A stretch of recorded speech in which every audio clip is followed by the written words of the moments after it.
অসমীয়াৰ মাতৃভাষা অসমীয়া ভাৰতীয় প্ৰাচীন ভাষাসমূহৰ ভিতৰত অসমীয়া ভাষাটো বহু পুৰণি আৰু ঐতিহ্যমণ্ডিত ভাষা। এটা জাতিৰ মাতৃভাষাটো জীয়াই থাকিলেহে জাতিটো জীয়াই থাকে। অসমীয়া ভাষাটো বহু সময়ত বহিৰা শক্তিৰ চক্ৰান্তত বহুবাৰ বিপৰ্যস্ত হৈছে। অসমীয়া জাতিটো সংকটত পৰিছিল। অসমীয়াই নিজৰ মাতৃভাষাটো ৰক্ষাৰ বাবেও আন্দোলন কৰিব লগা হৈছিল, শ্বহীদ হ'ব লগা হৈছিল। ভাষা জীয়াই থাকিলেহে জাতি জীয়াই থাকিব। আমাৰ মাতৃভাষাই ধ্ৰুপদী ভাষাৰ স্বীকৃতি পোৱাটো গৌৰৱৰ কথা।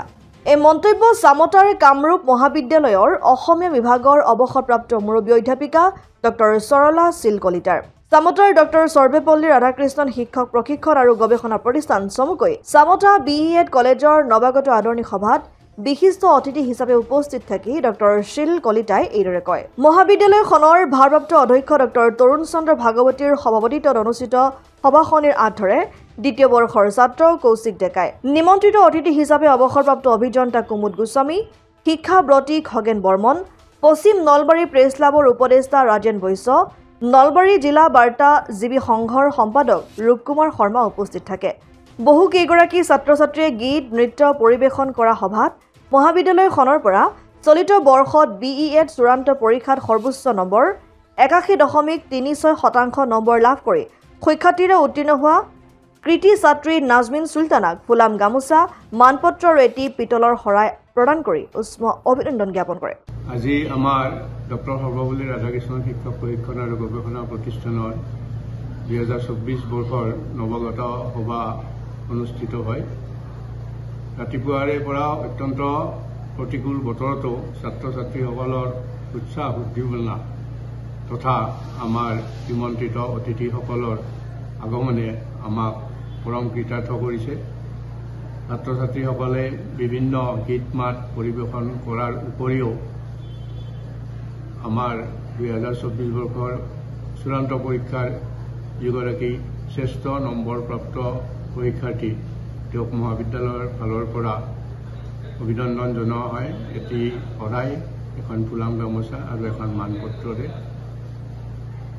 এই অনুষ্ঠানৰ জৰিয়তে ছাত্ৰ ছাত্ৰীসকলক অনাগত দিনৰ বাবে অনুপ্ৰেৰণা জনোৱাটো আমাৰ মূল উদ্দেশ্য আৰু ছাত্ৰ ছাত্ৰীসকলেও এই হেৰিৰ প্ৰতি আগ্ৰহান্বিত হৈ ভৱিষ্যতে তেওঁলোকৰ জীৱন মধুময় কৰি তুলিব তাৰে কামনাৰে।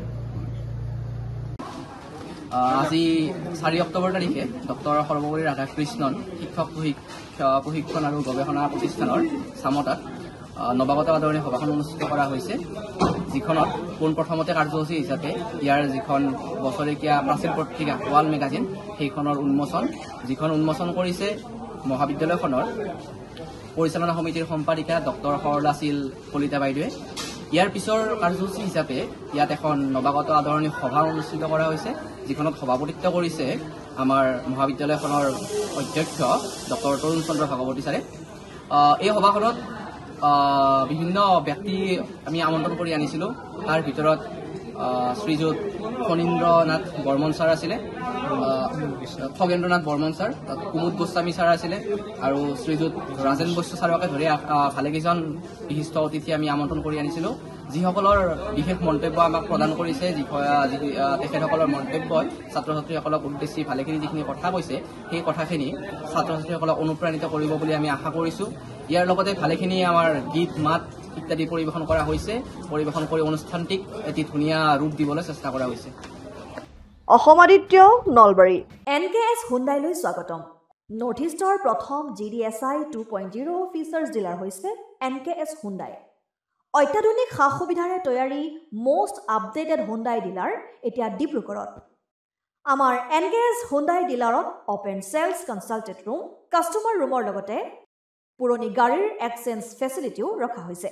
ইয়াত চেলছৰ লগতে ছাৰ্ভিচ ছেক্টৰৰ সুন্দৰ সুবিধা আছে। প্ৰয়োজনীয় সকলো এডভান্স টুলছ, হুইল বেলেন্সিং, এলাইনমেণ্টৰ অত্যাধুনিক machine, post hydraulic lift, fully ট্ৰেইনমেণ্ট পাৱাৰৰ লগতে nitrogen gas filling facility, fully automatic car ৱাছৰ ফেচিলিটিও আছে। লগতে NKS হুণ্ডাই ডিলাৰে কাষ্টমাৰসকলৰ সুবিধাৰ্থে মোবাইল ছাৰ্ভিচ ভেনৰো ব্যৱস্থা ৰাখিছে, য'ত হাইড্ৰলিক লিফ্ট, ৱাশ্বিং facility, wheel balancing, tyre pressure check কৰাৰ লগতে বহুখিনি সুবিধাই উপলব্ধ আছে।